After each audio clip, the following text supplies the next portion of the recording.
लोग सो रहे थे जगह। हरे कृष्णा। तो आप सबका स्वागत है आज की रविवार कक्षा में। तो इसका समय चेंज हो गया। पहले शाम को होता था। शाम को कितने लोग आते थे आपको संडे शाम को? कभी कभार खाना कभी कभार खाते, रोज खाते? सांस लेने का टाइम मिला? हरे कृष्ण। हरे कृष्ण। तो अब तो दोपहर में सब लोग आ सकते हैं। लंच घर पे नहीं बनाना, यहीं पे सबको घर वालों को लेकर आना है और लंच यहीं पे खाना है। तो बनाने की टेंशन करो। तो जिस प्रकार अभी हम 1 महीने से कार्तिक, जो भगवान को बहुत प्रिय है, हमने कार्तिक की महिमा सुनी, कार्तिक का दीपदान किया और आज कार्तिक का अंतिम दिन है। तो कैसा लग रहा है आपको? अच्छा लग रहा है, बेकार लग रहा है? बहुत अच्छा लग रहा है? नहीं अच्छा लग रहा है? 1 महीना और एक्सटेंड करने कार्तिक। तो जिस प्रकार हमने कार्तिक की महिमा सुनी थी कि कार्तिक में हम थोड़ी सी भक्ति करेंगे तो उसका हमें लाखों गुना लाभ मिलेगा। बोलना नहीं बीच में, जो बोलेगा क्लास से बाहर। फोटो को जो खींच रहे हैं, जो बोलेगा उसका फोटो आ जाएगा क्लास से बाहर। और 2 बार जो बोलेगा कि क्लास में लाभ नहीं होगा, प्रसाद तो मिलेगा ही नहीं। तो कार्तिक महीना हमने उसकी गुणगान सुना, महिमा सुनी। इतना महत्वपूर्ण महीना है जो पूरी साल कोई भक्ति नहीं करता है, फिर भी अगर 1 महीने कार्तिक महीने में थोड़ी सी भक्ति कर लेता है तो उसे पूरे साल भक्ति करने का लाभ मिलता है। तो आप लोगों ने कार्तिक में कुछ व्रत लिया था, कार्तिक में भक्ति की थी? कितने लोगों ने की थी? कुछ लोग अगले कार्तिक का वेट किया, कुछ लोगों ने तो मुझे हर साल कार्तिक आएगा, क्या जल्दी है? तो कुछ लोग अगले कार्तिक में वेट कर रहे हैं। कार्तिक तो आएगा, हम आएंगे नहीं आएंगे पता नहीं, कोई बात नहीं। आपकी श्रद्धा है, कार्तिक आएगा, आप भी जाओगे। तो इस कार्तिक में नहीं रख पाए तो कम से कम अगले कार्तिक में करना है, उससे अगले कार्तिक का वेट ना करें।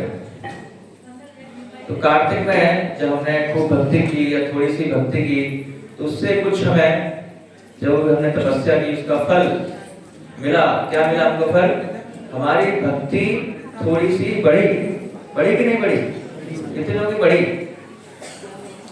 कितने लोगों की? 100 ग्राम बढ़ी। वेट बढ़ गया 100 ग्राम, भक्ति ऐड हो गई ना 100 ग्राम, वेट 100 ग्राम बढ़ गया। तो ऐसा नहीं है, जो भक्ति है वो सूक्ष्म है। कैसी है? सटल है। कोई बोलेगा मुझे भक्ति बढ़ गई लेकिन मुझे लग नहीं रहा, मेरा वेट उतने को उतना कम हो गया। तो वेट कम होगा और जो सूक्ष्म है भक्ति बढ़ेगी। कैसे भक्ति बढ़ेगी? कैसे पता पड़ेगा हमको? क्या भक्ति उन्नति की हमने कैसे पता पड़ेगा हमको? नाम जब चलता रहेगा, नाम जब चलता रहेगा और भगवान का स्मरण होता रहेगा, भगवान का स्मरण होता रहेगा और धाम के दर्शन करेंगे ज्यादा से ज्यादा। पहले जाते थे साल में 1 बार, अब साल में 12 बार, हर महीने। और तो ये सारी चीजें करेंगे हम, तो साधु संग करेंगे, तो ये सारी चीजें करेंगे तो क्या प्रेरणा है उसके पीछे? क्यों कर रहे हैं? क्यों ऐसा हम कर रहे हैं? क्या हमारे में परिवर्तन आ गया?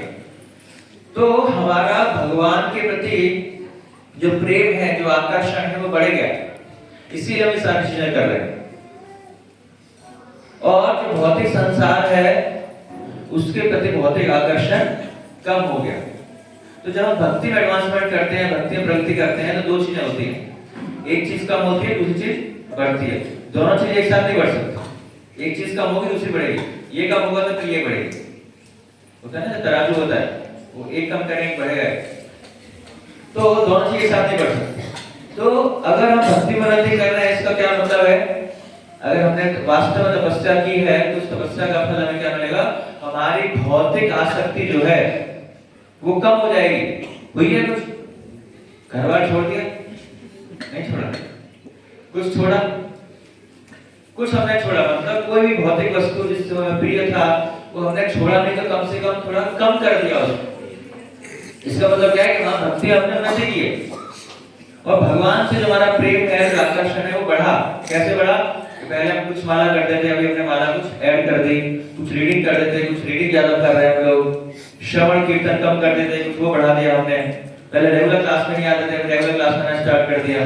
तो इसका मतलब क्या है, हम भक्ति में उन्नति कर रहे हैं, एडवांसमेंट कर रहे हैं। अगर ऐसा नहीं हो रहा है, उल्टा हो रहा है, हमारी भौतिक आसक्ति बढ़ रही है, भक्ति कम हो रही है, इसका मतलब सही से हमने तपस्या नहीं की। तो अगर हमने सही से व्रत इत्यादि किया है, भक्ति की है, तो उसका फल हमें क्या मिलेगा, हमारी भौतिक आसक्ति जो है वो कम हो जाएगी। किसी न किसी स्तर पर हर व्यक्ति की कुछ भौतिक आसक्ति, अगर थोड़ी सी भक्ति कार्तिक महीने में किसी ने की है, तो उसकी भौतिक आसक्ति निश्चित रूप से क्या होगी, कम होगी। जैसे आपने बताया, आप सब लोगों की भौतिक आसक्ति कम भी हुई है। कुछ लोग बिना फोन के आए हैं, फोन डाल दिया उसके बाद, फोन डाल किसी ने, मुझे फोन सबसे बड़े मुझे लगा सबसे बड़ा दुश्मन हमारा कौन है, फोन है।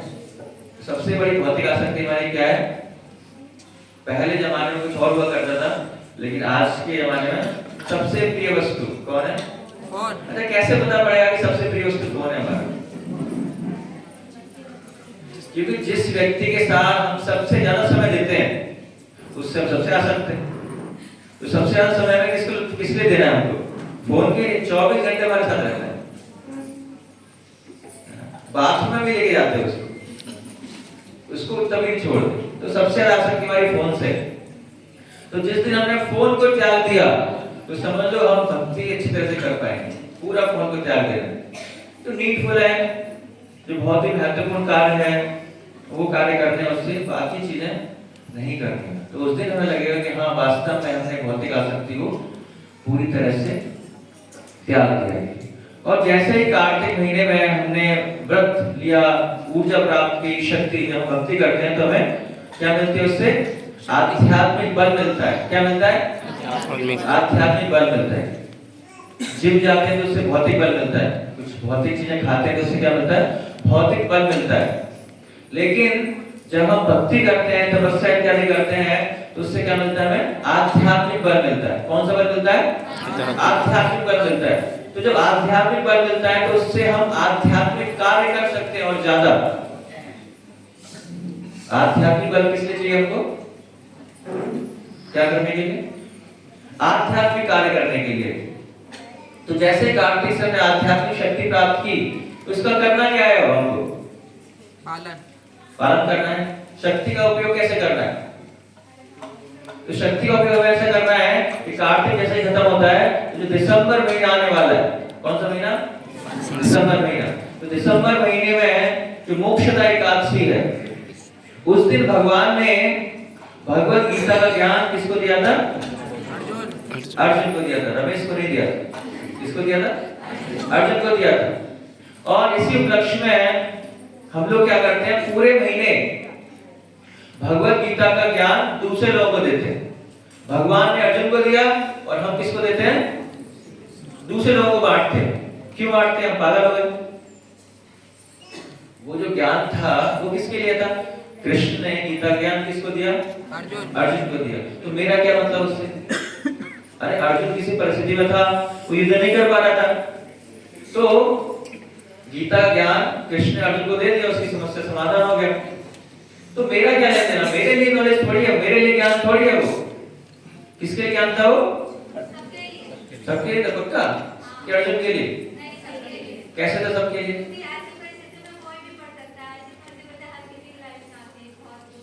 हाँ। एक बार एक शो चल रहा था, टीवी पर शो आ रहा था, तो उसमें एक एंकर था और हर हफ्ते क्या करता था, एक डॉक्टर को बुलाता था जो उस बीमारी का एक्सपर्ट है।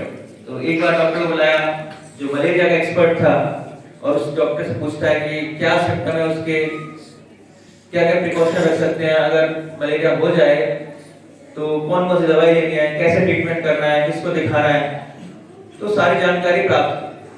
दूसरे वीक में दूसरा डॉक्टर आया टाइफाइड का, उसका एक्सपर्ट है, उससे पूछते हैं क्या मेडिसिन है, क्या प्रिकॉशन है, क्या सॉल्यूशन है। तीसरे वीक में कैंसर, एक और नया डॉक्टर बुलाया, उससे पूछताछ की। तो जो शो एक व्यक्ति देख रहा था टीवी पर, तो वो सोच रहा है ये जो होस्ट है, जो एंकर है, इसको इतनी सारी बीमारियां हैं, कैंसर भी है, टाइफाइड भी है, मलेरिया भी है। तो जो मूर्ख व्यक्ति होगा वो सोचेगा ये सारी बीमारियां किसको है, एंकर में होस्ट को है, लेकिन जो आप जैसा बुद्धिमान होगा वो क्या सोचेगा, ये बीमारियां उसको नहीं है। वो क्यों पूछ रहा है? हम लोगों के लिए पूछ रहा है। ये सारी बीमारियां किसके अंदर है? हमारे लिए है। तो जो होस्ट है वो किसके बिहाफ पर पूछ रहा है? हमारे बिहाफ पर पूछ रहा है। उसको बीमारियां नहीं है, हमारे बिहाफ पर। तो उसी प्रकार अर्जुन ने जो भगवत गीता में कृष्ण से प्रश्न पूछे, जो समस्याएं पूछी, वो अर्जुन की समस्या नहीं थी। जो मूर्ख होगा वो सोचेगा कि अर्जुन किस पास समस्या थी, अर्जुन का मन कंट्रोल में नहीं था, अर्जुन को ध्यान नहीं लगता था। बट ऐसा नहीं था, अर्जुन का मन कंट्रोल था, लेकिन वो सारे प्रश्न अर्जुन ने किसके लिए पूछे? हम सब लोगों के लिए पूछे। हमारा मन कंट्रोल में नहीं है, हमें नहीं पता हम कौन है, हम देहात्म चेतना में है, हम शरीर से इतना जुड़े हुए हैं। तो अर्जुन ऐसा नहीं था। तो हमें बुद्धिमान व्यक्ति बनना है। तो कभी ये नहीं सोचना कि नहीं वो तो गीता अर्जुन के लिए थी, मेरे लिए थोड़ी।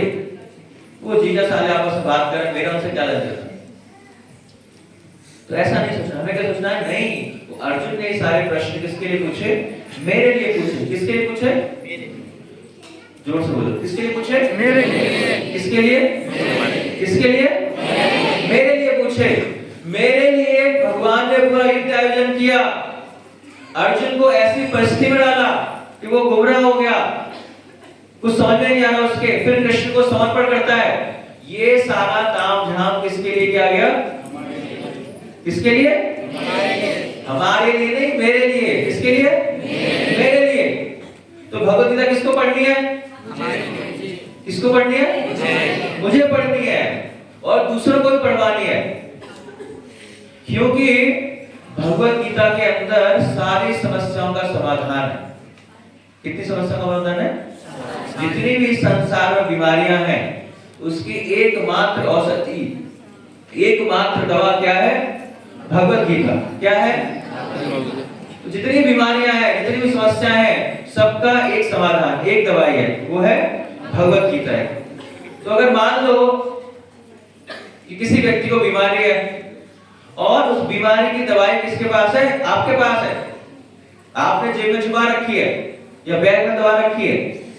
और अगर वो कोई व्यक्ति परेशान है, मरने वाला है, और अगर हम उसको वो मेडिसिन, वो औषधि नहीं देते तो उसकी मृत्यु का जिम्मेदार कौन होगा? कौन होगा? मैं। कौन होगा? मैं हूं। मैंने उसे मरने दिया, मेरी वजह से वो समस्याओं में है। क्यों? क्योंकि मेरे पास वो औषधि है। मुझे पता है कि सारी समस्याओं का समाधान किसमें है? भगवत गीता में है। लेकिन मैं किसी को देना नहीं चाहता उसको। क्यों नहीं देना चाहता? आलस, शर्म लगती है ना। मैं किसी को क्यों ये भगवत गीता दूंगा तो क्या सोचेगा मेरे बारे में? मैं कितने पुराने ख्यालात का व्यक्ति हूँ, है ना, नए जमाने का व्यक्ति नहीं हूँ। भगवत गीता पढ़ता हूँ तो दूसरों को देता हूँ। तो अगर हम किसी दूसरे व्यक्ति को भगवत गीता नहीं दे रहे या गीता का ज्ञान नहीं दे रहे, पहले आप में से कितने लोगों के घर पे गीता है? कितने लोगों के पास नहीं है? कितने लोगों के पास नहीं है? तो सबसे पहला काम आपको क्या करना है? बाहर शॉप पे जाना है, पहले भगवत गीता ले लिया। ऐसा तो नहीं दूसरों को देंगे, हम नहीं लेंगे। तो पहले खुद लेनी है, उसको पढ़ना है और फिर दूसरों को भी देना है। क्योंकि हर समस्या का समाधान भगवत गीता के अंदर दिया गया है। जो भी आपको चाहिए वो भगवत गीता पढ़ने से आपको मिलेगा। और अगर हम ऐसा करते हैं तो दूसरे का तो फायदा होगा ही होगा। अब आपको मुझे हमें कितना कमीशन मिलेगा? अगर हम किसी व्यक्ति को गीता देते हैं, 230 रुपए की भगवत गीता है हिंदी में, तो अगर हम 230 रुपए की गीता देंगे किसी को तो मेरा कोई कमीशन होना चाहिए? होना चाहिए। बाहर जो मार्केटिंग करते हैं, जो सेल्समैन होते हैं, तो वो किसी दूसरे व्यक्ति को जो चीज बेचते हैं किसी कंपनी की, तो कंपनी क्या करती है? उनको कमीशन देती है, गिफ्ट देती है, तभी तो वो आगे देते हैं बुक्स को। अगर पैसे नहीं मिलेंगे, उनको कमीशन नहीं मिलेगा, तो फ्री ऑफ कॉस्ट कौन काम करना चाहेगा? कोई नहीं करना चाहेगा। तो हमें कोई कमीशन मिलेगा नहीं मिलेगा? मिलेगा। मिलेगा 10 रुपए 20 रुपए। हमें कमीशन क्या मिलेगा? हमें भगवान की कृपा मिलेगी। क्या मिलेगी? कृपा। भगवान की कृपा मिलेगी। अब उसका अचार डालेंगे हम। भगवान की कृपा क्या करेंगे? अचार डालेंगे। अचार डालेंगे।